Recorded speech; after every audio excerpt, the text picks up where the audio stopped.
Sebagai ungkapan rasa syukur saya kepada Tuhan Yang Maha Esa, atas diberikannya karunia umur juga nikmat sehat yang sudah diberikan. Nah, saya membuat video ini dengan harapan agar dari karunia umur maupun nikmat sehat yang diberikan kepada saya dapat memberikan kemanfaatan bagi semesta alam. Nah, karena mengingat Tuhan semesta alam itulah maka saya membuat video ini. Jadi artinya video ini adalah real hasil daripada sebuah riset yang sudah saya lakukan.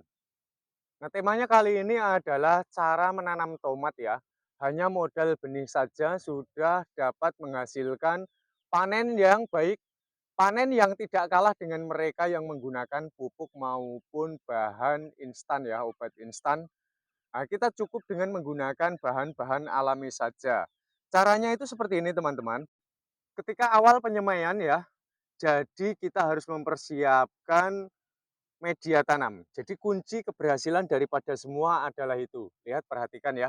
Selain ini buahnya banyak banget, bahkan ini belum saya ambilin ya teman-teman, ini masih tetap berfokus pada pembungaan. Lihat, banyak sekali ya.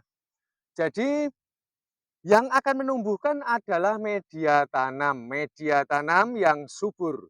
Kalau hanya subur saja masih kategori seperti yang lainnya ya. Udah subur, tahan terhadap segala perubahan suhu. Lihat ya, segala perubahan musim, media tanamnya tetap selalu gembur dan lembab. Dan ini juga sudah menapaki musim kemarau, tapi media tanamnya tetap bertahan dengan sangat optimal.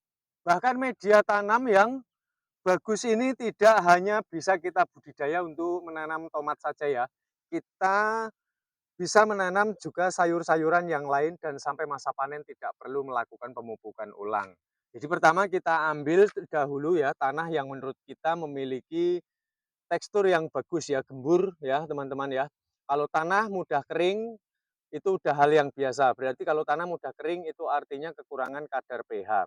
Nah, supaya nanti tanah ini tidak mudah kering, teman-teman boleh lakukan. Kalian dapat memberikannya dengan menggunakan abu dari bakaran sampah organik ya. Boleh menggunakan abu dari bakaran kayu, daun-daun kering, ranting-ranting kering yang ada di sekitar rumah kita. Boleh juga supaya media tanam tidak mudah kering, kalian dapat menggunakan abu dari sekam bakar. Nah, seperti ini contohnya ya, abu sekam bakar. Jadi dengan perlindungan abu sekam bakar, ini berfungsi yang pertama adalah untuk menutup pori-pori ketika nanti kita menyirami airnya itu tidak segera dia akan ambles meresap ya. Dikarenakan pori-porinya sudah banyak yang tertutup. Nah, itu artinya kalau nanti peresapannya ini secara perlahan, otomatis dia pengeringan ataupun penguapannya pun juga akan secara perlahan yang sangat memungkinkan tahan terhadap berbagai perubahan cuaca. Pemberian abu sebaiknya diaduk dengan kedalaman dari 30 hingga 40 cm dan jangan lupa nanti ditutup di atasnya seperti ini ya dengan menggunakan abu bakaran tersebut tipis-tipis saja ya teman-teman supaya nanti untuk mengatur penguapan yang akan keluar dari media tanamnya supaya tidak mudah untuk mengering. Untuk kalian yang tidak geli ya, untuk langkah optimalnya, jujur saja kalian bisa menambahkan cacing tanah ya, teman-teman. Jadi cacing tanah ini dia mampu mempertahankan tingkat kelembapan sangat lama sekali dibanding dengan tanah normal ataupun media tanam yang tanpa cacing tanah di dalamnya ini akan lebih berkualitas yang ada cacing tanahnya.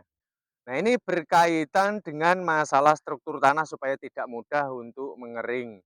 Nah, berkaitan tidak mudah untuk mengering, ini baru saja kita mensuplai dari sisi mineral ataupun kadar airnya. Air bagi tanaman ini barulah makanan pokok ya teman-teman harus tahu. Jadi kalau ibarat manusia ini baru nasinya. Nah, nasi ataupun makanan pokok ataupun air saja, nah, ini masih belum cukup untuk memberikan tingkat kesuburan dari pelebatan akar, pelebatan daun, hijau daun, bahkan hingga pada pembuahannya ini masih belum cukup. Jadi kalau manusia membutuhkan vitamin, kalau tanaman ini membutuhkan nutrisi. Nah, nutrisi yang alami yang dapat kita ciptakan ini terdapat pada nitrogen ya, fosfor dan kalium. Jadi disebutnya dengan NPK, ini bahasa kerennya sekarang ya. Jadi kalian dapat menambahkan NPK. Nah, NPK ini ada yang dalam kemasan instan. Jadi kalau kemasannya itu instan, teman-teman, ini kalau prosesnya tidak alami ya, dia memang cepat banget suburnya, tapi nanti akan cepat habis juga kandungan NPK-nya. Maka dari itu, untuk memberikan NPK yang tahan sampai masa panen selesai, tidak perlu melakukan pemupukan ulang. Lihat, seperti ini ya teman-teman, biar nggak sanksi, teman-teman. Nah, kalian bisa menambahkan kotoran hewan. Kotoran hewan ini yang paling baik adalah kotoran ternak ayam. Karena kenapa?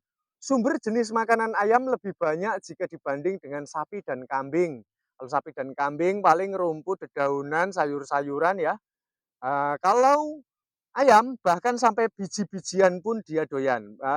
Binatang pun ya, seperti daging, kalau ada sisa-sisa daging dia doyan, rumput doyan, jerami doyan, apapun doyan.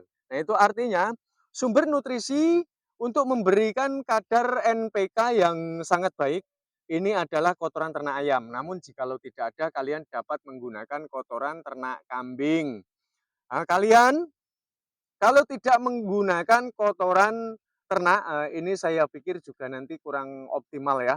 Karena di dalam pelebatan, maupun pembuahannya ini kita membutuhkan nutrisi bagi tanaman. Jadi ya saya bilang wajib untuk memberikan kotoran ternak supaya nanti hasilnya ini bisa lebih maksimal. Dalam membuat media tanam subur untuk tomat ya teman-teman, jadi pemberian abu maupun pupuk kompos, seperti kotoran ternak, dan yang lain sebagainya ini hanyalah untuk memperbaiki struktur tanah.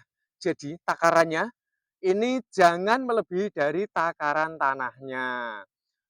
Jadi kalian bisa membuat perbandingan ya, ya paling tidak 60-40 ataupun 70-30 ya. Jadi yang lebih banyaknya ini kalian tanahnya. Karena keberadaan pupuk ini kalau terlalu banyak nanti prosesnya akan makan waktu yang sangat lama. Jadi malah justru kebanyakan pupuk saya jamin tanamannya tidak akan bisa langsung subur.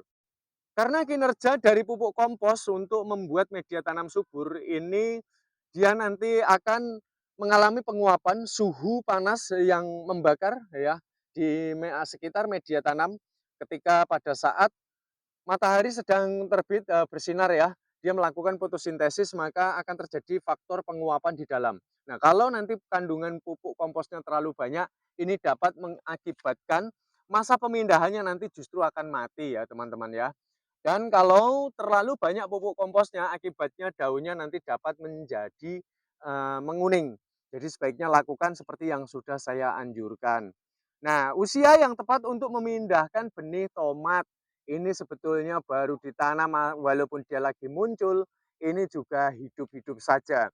Jadi malah justru kalau memindahkan benih tomat jangan posisi dia sudah posisi besar. Jadi masih posisi kecil dengan catatan media tanam kita sudah ditumbuhi gulma-gulma ataupun rumput-rumput liar ya yang kecil-kecil seperti itu menandakan bahwa sudah ada kehidupan di media tanam kita dan benih siap untuk kita pindahkan. Nah, dengan menggunakan bahan-bahan tadi teman-teman, sampai masa panen berakhir ya, kalian tidak perlu melakukan pemupukan ulang. Ayo kita lihat ya, secara spesifiknya. Bahkan tuh, masih berfokus pada pembungaan. Tuh lihat ya, kalian bisa lihat hasilnya seperti apa. Cukup hanya dengan menggunakan modal benih saja, kita sudah akan mendapatkan keuntungan yang begitu besar dengan berbudidaya menanam tomat. Baiklah, saya rasa sampai di sini ya teman-teman. Kalau mau ulasan lebih lanjut berkenaan masalah tanaman organik yang menguntungkan, itu kalian sudah berada di channel yang tepat dan saya akan selalu memberikan inspirasi dan gagasan yang terbaik untuk kalian semua. Salam cinta tanaman, cintai semesta alam dengan cara menjaga dan melestarikannya.